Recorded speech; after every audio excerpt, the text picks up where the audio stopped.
Quando falamos da existência de algum estabelecimento comercial na cidade, utilizamos a locução verbal there is, there are, que significa há. There is é usado para falar da existência de uma coisa. There are, de duas ou mais coisas. Por exemplo, há um cinema na cidade. There is one cinema in town. E para frases no plural, usamos there are. Há 5 bancos diferentes. There are 5 different banks. Também podemos usar a locução verbal there is, there are, na forma negativa, para falar sobre coisas que não existem. Como a regra para a negação segue a estrutura do to be, não precisamos de auxiliar. Os verbos na negação ficam there isn't e there aren't. Também podemos fazer perguntas sobre a existência de algo de forma bem fácil. É só inverter a locução verbal, passando o to be conjugado para antes do there. Is there ou are there? Por exemplo, tem uma pizzaria por perto? Is there a pizza place nearby? Até a próxima!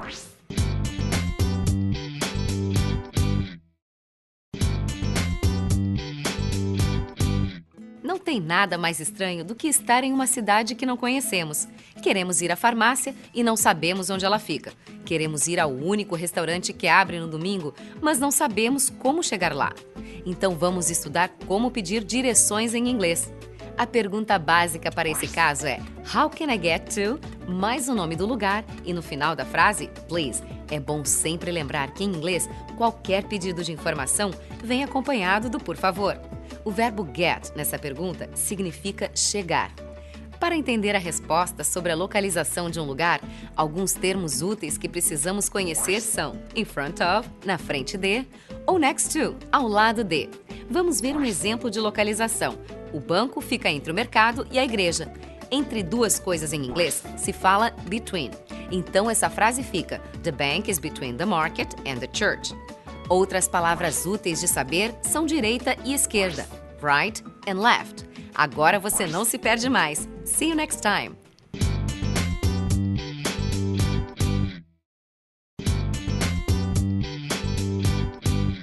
Quando queremos fazer compras em outro país, temos de cuidar para não sermos enganados. Em países desenvolvidos, em geral, não precisamos ter esse medo.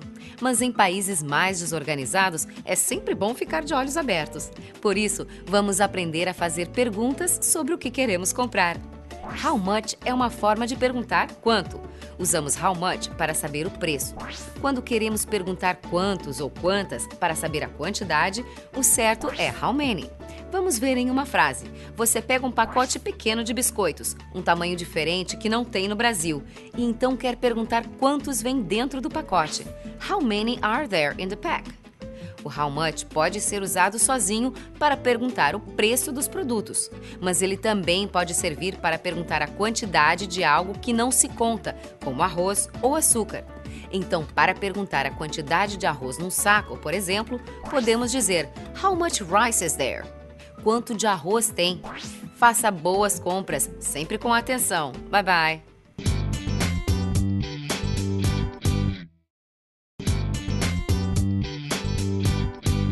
Cidadania implica ter direitos e também responsabilidades, certo?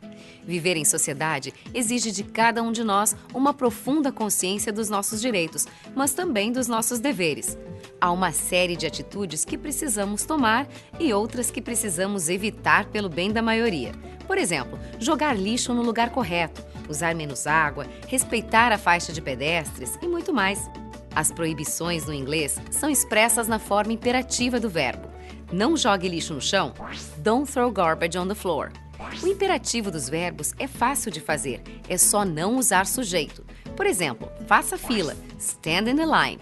Seja educado, be polite. O imperativo também serve para aqueles mandamentos de mãe, escove os dentes, brush your teeth. Mas cuidado quando usar o imperativo no trabalho. Ele pode ser confundido com uma forma rude de falar. Use com parcimônia. Bye!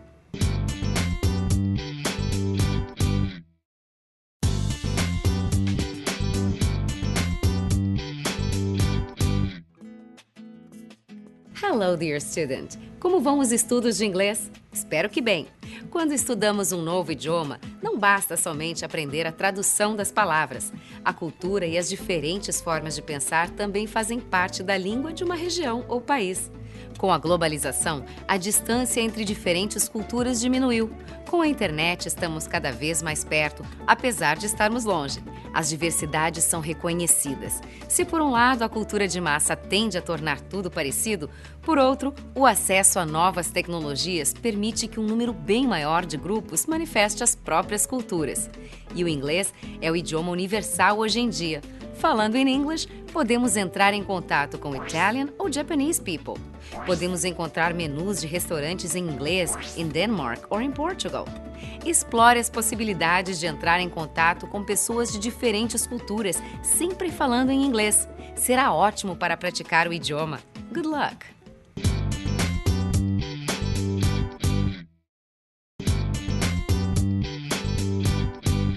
Saber os dias da semana é básico para se comunicar em inglês. Então vamos lá. Segunda-feira, Monday. Terça-feira, Tuesday. Antes de apresentar os outros, observe que interessante. Todos os nomes dos dias da semana terminam com day, que significa dia. Quarta-feira, Wednesday. Quinta-feira, Thursday. E para terminar a semana de trabalho, sexta-feira, Friday. E agora o tão esperado final de semana, sábado, Saturday. Você lembra do filme Os Embalos de Sábado à Noite? O nome em inglês é Saturday Night Fever. Se formos traduzir literalmente as palavras, fica a febre de sábado à noite. E finalmente o domingo, que é dia de comer sorvete. Por quê? Porque domingo é Sunday. Aproveite todos os dias da sua semana como se fossem únicos. Lembre-se que o tempo não volta. Vai!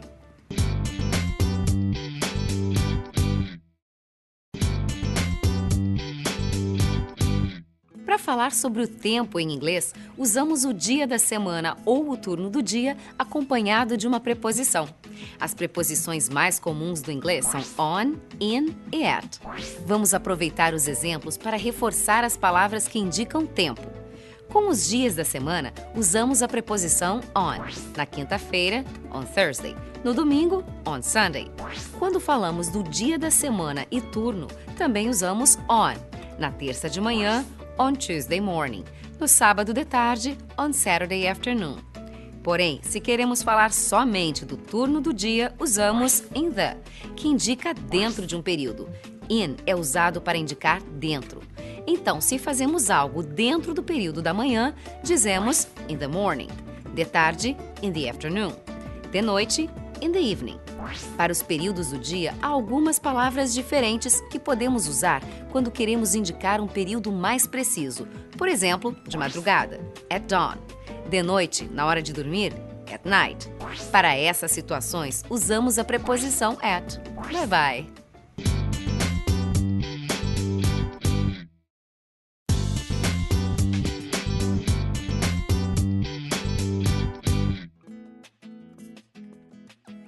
So, tell me, quando foi a última vez que você almoçou ou jantou fora? Eu imagino que não faça muito tempo. Hoje em dia, com a correria de nossas vidas, o almoço é no ambiente de trabalho, na cantina da empresa, ou no bandejão, ou num restaurante perto do trabalho. Nos grandes centros urbanos do Brasil, há uma grande variedade de restaurantes e tipos de comida. Nos shopping centers, que é a palavra em inglês para centro de compras, as praças de alimentação oferecem comidas típicas de vários países. Podemos encontrar fast food que vende hambúrguer ou cheeseburger, típicos da cultura norte-americana. Também encontramos alguns tipos de pães franceses, como croissant e baguetes. Os restaurantes de sushi, sashimi e yakisoba, por exemplo, vêm da culinária japonesa. Observe como todas essas palavras estrangeiras são familiares no seu dia a dia. Mesmo em português, usamos os nomes dos alimentos no idioma original. No inglês também. Assim fica fácil, né? Vai!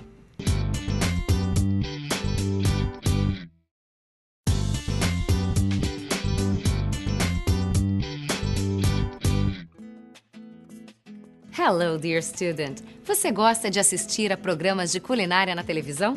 No Brasil, temos vários que passam em rede nacional e outros que são veiculados em emissoras regionais. Essa mania de aprender novas receitas através da televisão ou da internet não é só dos brasileiros. Os países de língua inglesa também adoram. Então vamos conferir algumas palavras úteis. Ingredients é quase igual ao português, ingredientes. Receita é recipe. Tente colocar recipe em um site de busca na internet. Você vai encontrar diversos sites com receitas incríveis.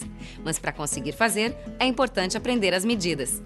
Uma colher de sopa, a soup spoon. Uma colher de chá, teaspoon. Se for uma quantidade maior, a cup ou uma xícara. Now, let's cook. Vai!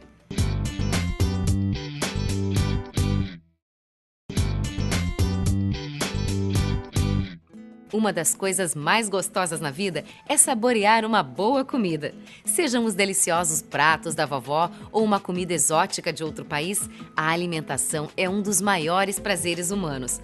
Por isso, é importante saber ler receitas em inglês para expandir o nosso conhecimento e, de quebra, fazer bonito na cozinha. Primeiro, é preciso conhecer as formas de tratar o alimento: to bake, assar, to cook, cozinhar e to fry, fritar. As receitas culinárias em inglês nos dão as coordenadas de como devemos proceder no preparo do prato. Corte o peito de frango em fatias, slice the chicken breast. Essa forma de apresentar o verbo sem o sujeito é o modo imperativo. Vamos ver outro exemplo no modo imperativo. Acrescente um pouco de sal, add some salt.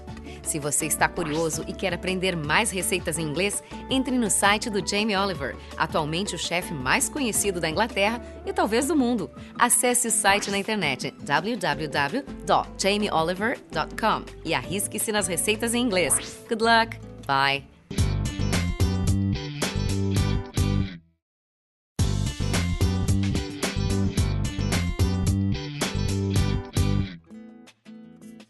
Hello, dear student! Uma coisa que todos gostamos de fazer é relembrar a infância. As memórias das crianças brincando de pega-pega na rua, de esconde-esconde ou com um carrinho de rolimã. Bons tempos aqueles! Então vamos falar sobre as memórias de infância usando os verbos no passado. Para começar, vamos analisar o verbo to be, porque ele tem duas conjugações de passado. Isso faz do to be a única exceção do inglês, pois todos os outros verbos têm somente uma forma para o passado, que serve para qualquer sujeito. O to be no passado vira was ou were. Was é usado para os pronomes singulares I, he, she, it. Os outros pronomes we, you, they usam were. Você sabe que you pode significar singular ou plural, pois representa em português você ou vocês. Então, para o to be, usamos were, predominando o plural. Na minha infância, eu era feliz. No inglês, essa frase com o to be no passado, era, é traduzida assim, I was happy. Observe que o uso do to be no passado segue as regras do to be no presente. Aí fica fácil. See ya!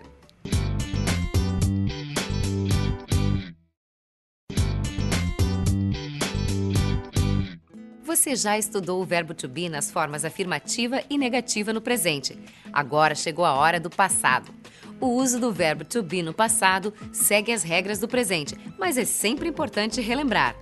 Como o verbo to be é autossuficiente, ele não precisa de auxílio para fazer a negação. Então, quando queremos elaborar uma frase negativa utilizando o to be no passado, é bem simples. Só precisamos acrescentar uma palavra de negação após o verbo. Por exemplo, not ou never. Vamos criar uma frase para visualizar a estrutura. Ela estava em casa ontem é uma frase afirmativa. She was at home yesterday. Para fazer a negação, vamos acrescentar o not após o verbo to be conjugado no passado. She was not at home yesterday. Para facilitar a fala, podemos contrair a negação. She wasn't at home yesterday. Was not contraído vira wasn't. E were not contraído fica weren't. É bem simples. Ou como dizem os americanos, it's a piece of cake. Bye!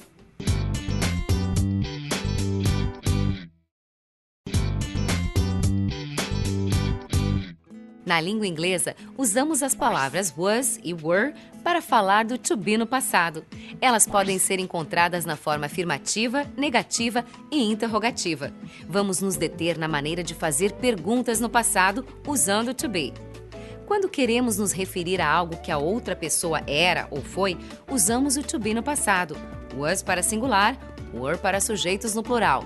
Por exemplo, a pergunta "a sua avó era enfermeira?"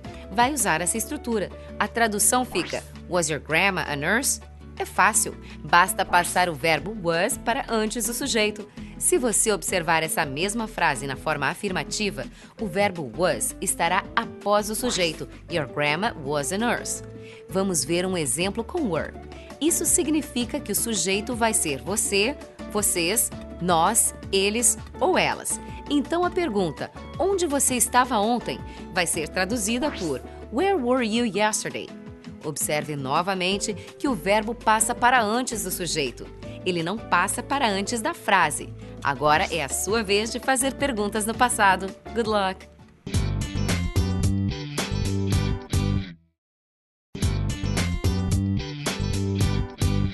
No nosso ambiente de trabalho, é importante comunicar o que sabemos e podemos fazer, mencionando nossas habilidades. Da mesma forma, devemos sempre informar quando não conseguimos fazer algo. Para essas situações, se usa o verbo modal can. O can sempre vem acompanhado de outro verbo. Eu sei usar o Excel. No nosso exemplo, o verbo principal é usar. I can use Excel. Fazer a negação dessa frase é fácil. Eu não sei usar o Excel. I can't use Excel. Note que é só acrescentarmos uma partícula, o not. Can't significa cannot, que significa não posso, não consigo, não sei, não tenho habilidade para tal coisa. Todos os modais no inglês servem como auxiliares do verbo principal para fazer pergunta ou negação. Além do can, que indica habilidade, há diversos outros verbos modais úteis na nossa comunicação diária. Boa sorte nos seus estudos. Good luck on your studies. Bye bye.